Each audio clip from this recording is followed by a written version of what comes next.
The latest bit of rust that I found on this, my 1984 Matra Rancho, is potentially catastrophic.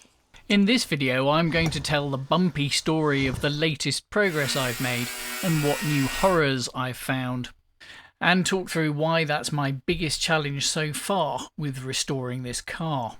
So this is partly an update and partly therapy, and partly me figuring out how far I'm going to take this fix and what I'm willing to take on and what's at risk in terms of potentially destroying the structural integrity of the car. It's not been a great week. Now that I've got this main door pillar welded back onto the Rancho, the next thing I've got to do is to work my way up into the windscreen pillar here. And to do that, I'm going to have to take the glass out. First thing to do is to give it a wash with my artisan spring water. With my artesian spring water. Actually, it's water out of the standpipe, it's just in an old bottle. Now, the reason I had to wash it is not because it makes it look a lot better, although it does, and not to keep my clothes clean either, although it will help with that too. It's because I want to use this, which is a suction lifter. So I got it from a company called Regel, who seem to do everything you need to be a windscreen fitting tech. It's better than the conventional ones you get in B&Q and places like that, which are rigid and designed for flat glass. Because of the curve on the glass here, it's got hinges here either side of the handle, so that these suction pads can point in slightly different directions and still get a good seal on curved glass. These hinged ones are slightly more expensive. I think the unhinged ones... Unhinged? That means something else. The non-hinged ones are about 20 odd pounds. This was, I think, 40 pounds from Regel. If it does the job better, then that 20 pounds extra is well worth spending, because it's a lot cheaper than trying to source a new screen for a Matra Rancho or even a Simca 1100, which I suspect is not something you'd find on Temu. Before I do any of that, though, I need to get this rubber strip out from the seal, and I need to find the ends, which I think are probably under here. Yeah, you can see the join there, so I need to get some sort of a weapon in there to pry one of those ends out, and then I should be able to peel that strip out from all the way around.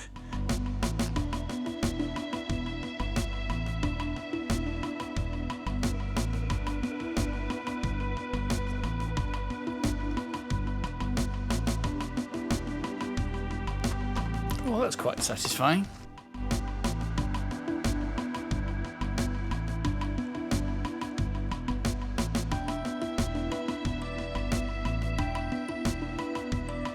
Yeah.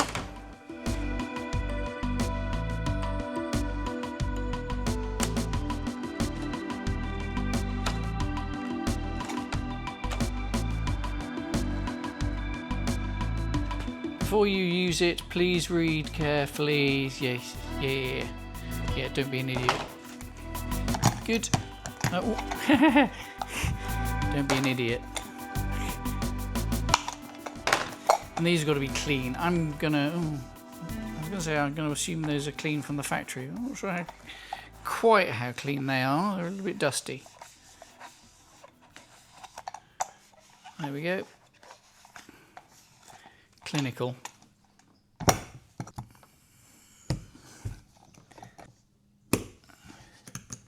That is nice and solid. Good. Now what?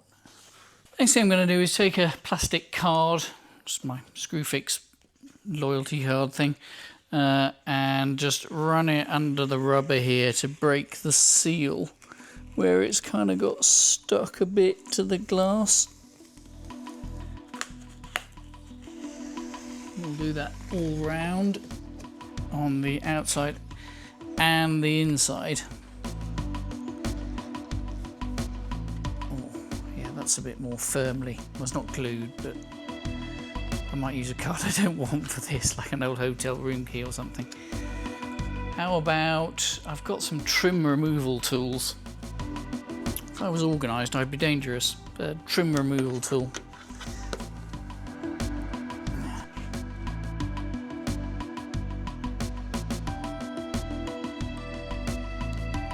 Man, this is a job. So after quite a bit of faffing around, I've got a wider tool here, and I've got it hooked behind. Oh, it's plastic, so I'm reasonably confident that it shouldn't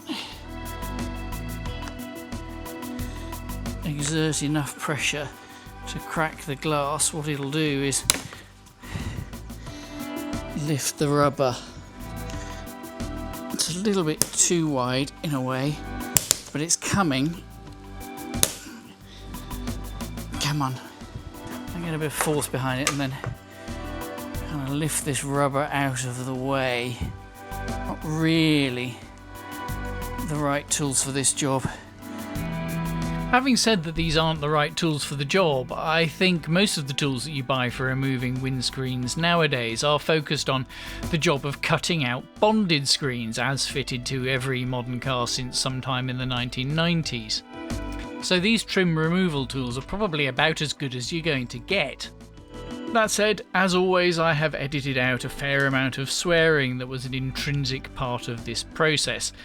Using almost the entire set of them, I managed to get free the bottom right hand corner of the screen and then moved over and started to lever out the bottom left, with the idea that I'd somehow meet in the middle without causing an almighty crack.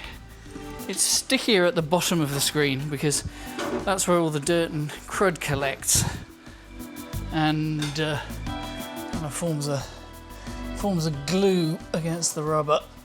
And it's also where it gets the sun, I guess. And eventually I did get there. Come on, you know you want to. That's it, it's coming now. Whoa, there we go. And now I'm going to grab handle. Oi! There we are. Oi. Man, that's heavy. Where am I going to put it? I need a blanket or something to put it on. I should have thought of that. The question now is how rusty is the metal underneath? Want to place your bets? Well, if you bet not at all rusty, then you win a prize. Actually, there isn't a prize, but you win. You are one of life's winners, because look at that. There's a tiny little bit of surface corrosion there, but that's, I mean, to be honest, that's more dirt than anything. All the way along here is just fine. Up around the top, that's not rust, that's sticky stuff. That's not a hole. Yeah, there's no rust there anywhere. Wow. So that's all very lovely, but sadly, I'm still going to have to take an angle grinder to it. Now that this is all cleaned up, I can see what I'm dealing with. I'm going to need to cut a whole section of the bottom here away. It's going to break my heart because this panel is pretty much pristine. I mean, you can see the factory spot welds here. It's just immaculate. There's no rust on the outer skin at all. There's a little bit down here, but that's a different issue. The trouble is, I know because I put a bore scope up a few months ago that there's an inner strengthening section inside here, and that's properly rusty. So I'm going to have to cut this pristine outer skin away to get at it and repair the inside. I say this is pristine, it is on the front here. On the back here it isn't. There is rust at the bottom on the inner skin here, but not very much. It doesn't come up very far.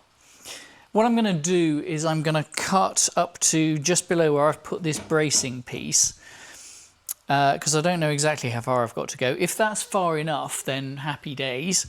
I'll just repair the inner and weld the outer back on. If I need to come up a bit further, say to this rivet hole here, which I think I might well need to, then I'll probably want to put an extra bit of bracing in here, but I'm not going to do that if I don't have to.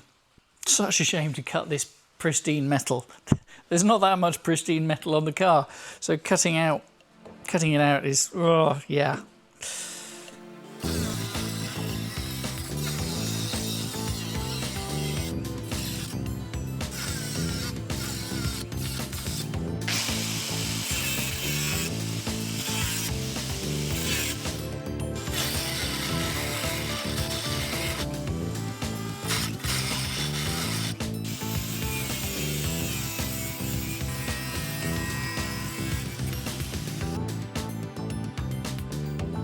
So that doesn't look too bad up there. Down here is where the real rot is, so that all needs redoing.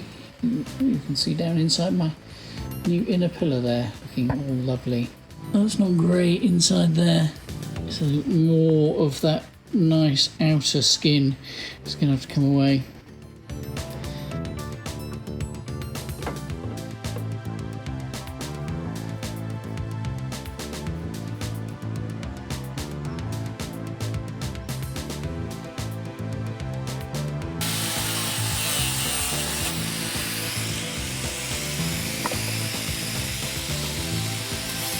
Top tip, before I weld these on, I'm just thinking about where I'm going to be able to get the grinder in to cut them off. If I put a weld in there, I can get the welder in there easily enough.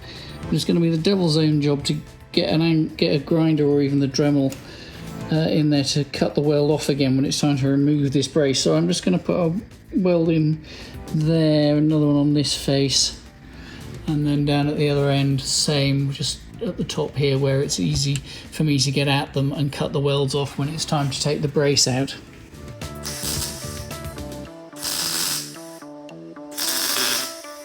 Before I do any more cutting, I'm just keen to make sure I don't lose track of the location of anything that might be critical later when it comes to put the car back together. Just figuring out where this bracket for the rabbit shooting lamps needs to go, and it kind of just fits up inside the scuttle panel here, so that should be fairly easy to line up and locate. Before I started to try and drill this out, I thought I'd maybe see if it would come apart with a chisel, and it will.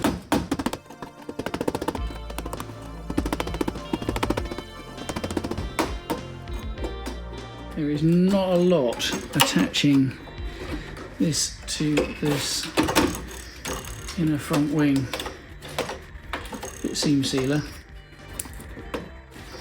Yeah.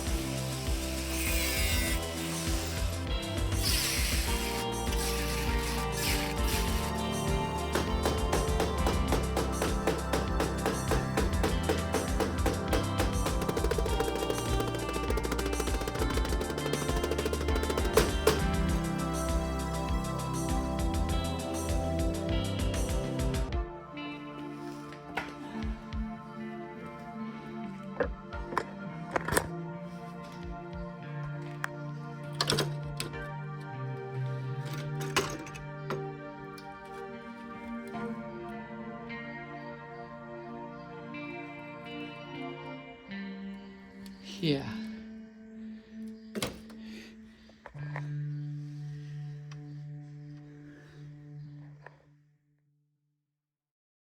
So the biggest issue is under here. We've got what used to be a flat plate that runs along here, and you can see the remains of it here, where it's spot welded onto the underside of the scuttle, the outside of the scuttle here. But it's just all gone.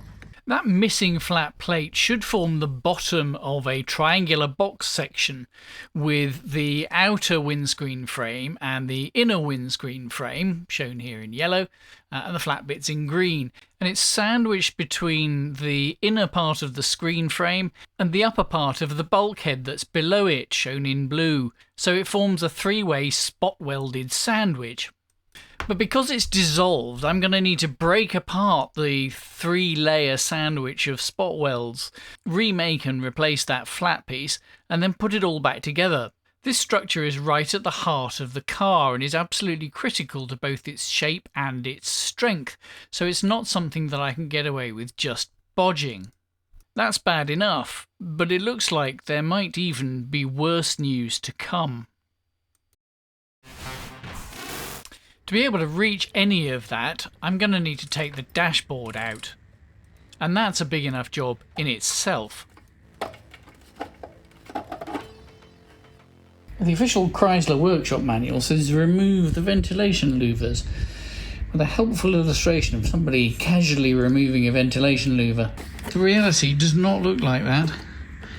I've kind of pushed in a couple of trim removal tools to try and get those lugs out of the way, and then lever it out ever so gently so as not to break the brittle 40-year-old plastic. It's not straightforward. The passenger side vent came out quite easily, just like in the fairy tale land of workshop manuals, but this driver's side was fiercely resisting both guile and violence. After fighting with it for about 45 minutes, I asked myself what a normal person would do, and decided the answer was to ignore the workshop manual completely and just pretend that the whole vent thing had gone away. I've got it to this stage and I'm giving up for the time being. I'm taking my attention to the centre console. I've undone the screws to take the ashtray out. The actual ashtray is missing, so we can probably replace that with a blanking plate.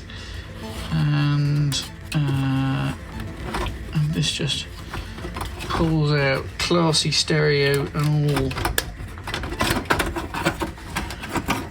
There we go. So I undid all the other bolts I could find, plus a couple I couldn't find.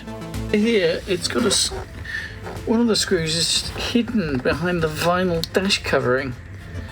You have to kind of stab it with a screwdriver to find it.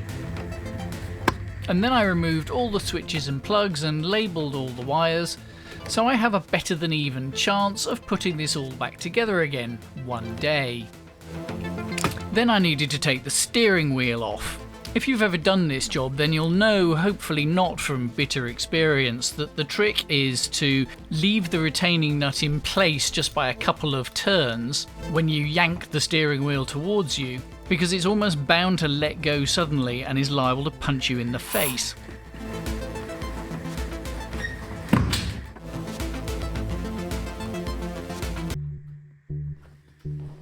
And once I'd done that, the soft plastic front part of the dash just pulled away from the metal back part, with almost no swearing and irrespective of the vent louver. So the lesson I think we can all take from that story is, if at first you don't succeed, go away and do something else. From there, it's a reasonably straightforward job to remove the instrument binnacle,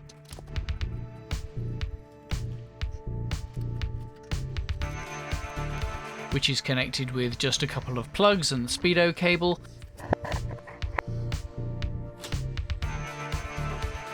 Look at this, printed circuit board. Fancy stuff for the late 70s. And then to unbolt the main metal part of the dashboard.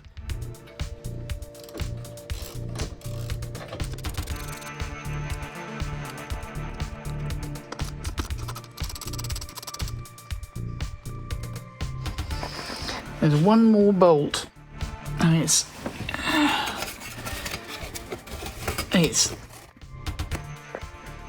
in there. Okay. Yeah, that's easy to get at.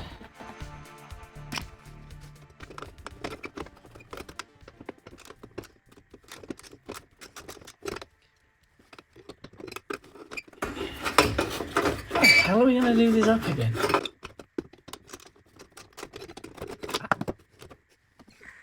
Okay, at this point there's good news, bad news and worse news.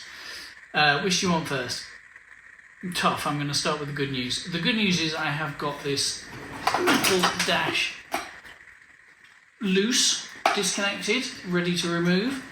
The bad news isn't terrible. There's a whole mess of electronic stuff hidden under here inside, which I'm going to have to label up and disconnect before I can actually remove this. That's it. There we go.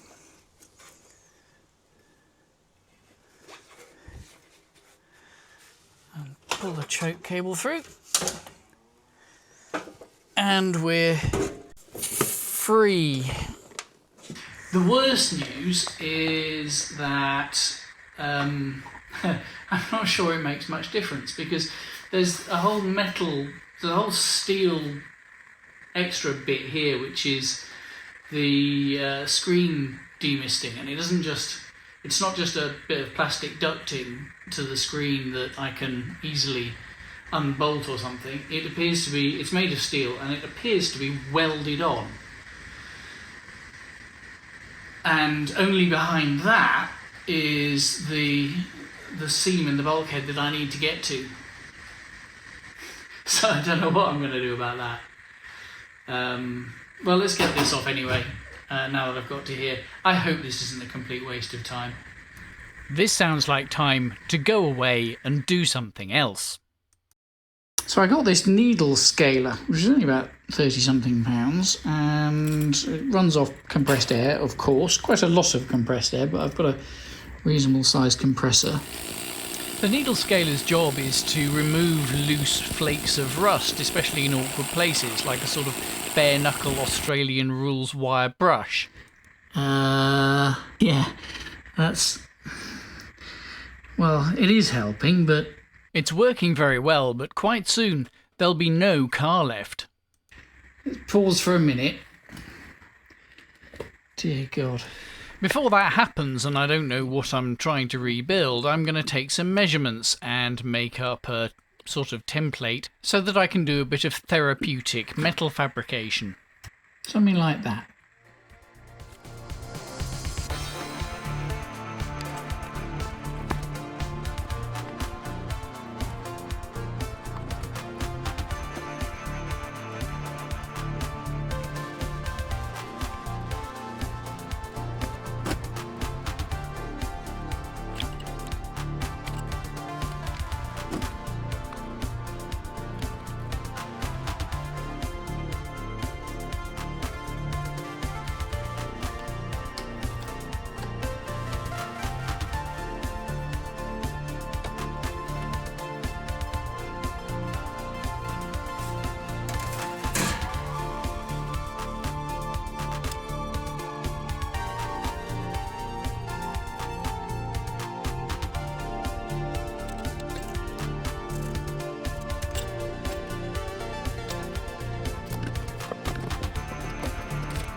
Of course, I can't weld that new piece on until I've fixed everything behind it, and I can't do that until I've resolved my problem with getting at the bulkhead, so I can only go away and do something else for so long. There might, just might, be a solution. If you have a look along here, at the end there's a screw. It turns out that this ventilation duct is spot welded not to the bulkhead directly, but to some brackets that were cunningly hidden behind all the wiring. Okay, there's a screw there as well, and then there's another one at the other end here. I mean, they're not easy to get at. There's another one back there somewhere. And it might be attached down here. Let's get some light on it. It might be attached down here somewhere where I can't really see. I can't see where there's an attachment this end, but I think if you have a look in there, under there, yeah, there's another screw. It's well hidden, but it's there. So maybe it unbolts, maybe it's not welded on. That would be a thing.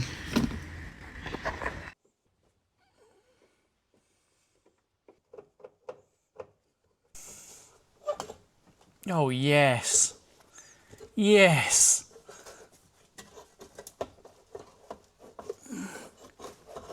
Okay, something's attached there. Yes. Yes.